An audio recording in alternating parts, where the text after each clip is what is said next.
What if everything you've been told about resilience is wrong? What if the idea of bouncing back from hardship is actually holding you back? We praise people who endure, who grit their teeth, and push through adversity. But this common understanding of resilience as a stoic, unbending strength completely misses the most powerful part of the human spirit. The ability not just to survive, but to thrive. The conventional view of resilience is like a rubber band. You stretch it, and it snaps back to its original shape. It's a passive process of returning to a baseline. But you are not a rubber band. You are a living, evolving being. True resilience isn't about returning to who you were before the challenge. It's about becoming more than you were because of it. This isn't just a feel-good motivational concept. It's a biological reality, rooted in the incredible adaptability of your brain. So, let's go deeper and explore how your brain is actually wired for this active growth. To understand this, we need to look at two crucial concepts: homeostasis and allostasis. Homeostasis is the body's effort to keep everything stable: your temperature, your blood pressure, your pH levels. It's about maintaining a constant internal environment. But when you face a significant stressor, a tough deadline, a difficult conversation, or a physical challenge, your body doesn't just aim for stability. It predicts the need for change and adapts. This is allostasis. Your heart rate increases. Stress hormones like cortisol are released, and your focus sharpens. Your system isn't just reacting. It's actively recalibrating to meet the demand. Allostasis is the process of achieving stability through change. It's your body's way of preparing you not just to survive the challenge, but to perform better during it. This proactive adaptation is the biological foundation for growing from stress. The problem is, you've likely been conditioned to view this stress response as purely negative. You feel your heart race and your mind narrow, and you interpret it as anxiety or panic. You think, I need to calm down and get back to normal.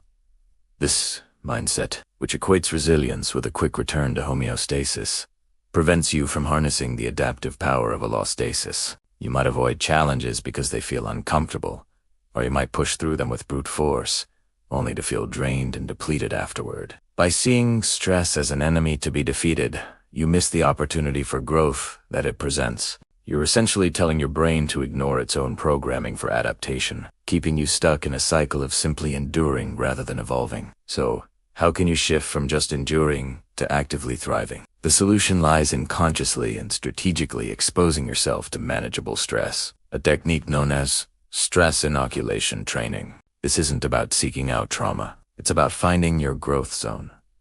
Think of it like lifting weights. You don't start by trying to lift 300 pounds. You start with a weight that challenges you, but doesn't crush you. You feel the strain.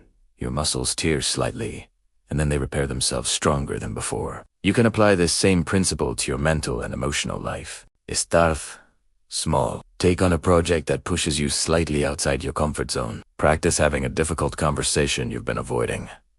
Volunteer to speak in a meeting. Each time you successfully navigate these small stressors, you provide your brain with evidence that it can handle challenges. You are, in effect, training your allostatic system to become more efficient and less reactive to bigger stressors down the line. This process of intentional challenge can even change the physical structure of your brain through a process called neurogenesis, the birth of new brain cells. Research has shown that challenging, engaging experiences can stimulate the growth of new neurons, particularly in the hippocampus, a brain region vital for learning, memory, and emotional regulation. When you push your cognitive and emotional limits, you are not just building mental fortitude. You are literally building a newer, stronger, and more capable brain. You are transforming stress from a destructive force into a generative one. The key takeaway is this: resilience is not a passive return to your old self. It is an active process of growth and transformation.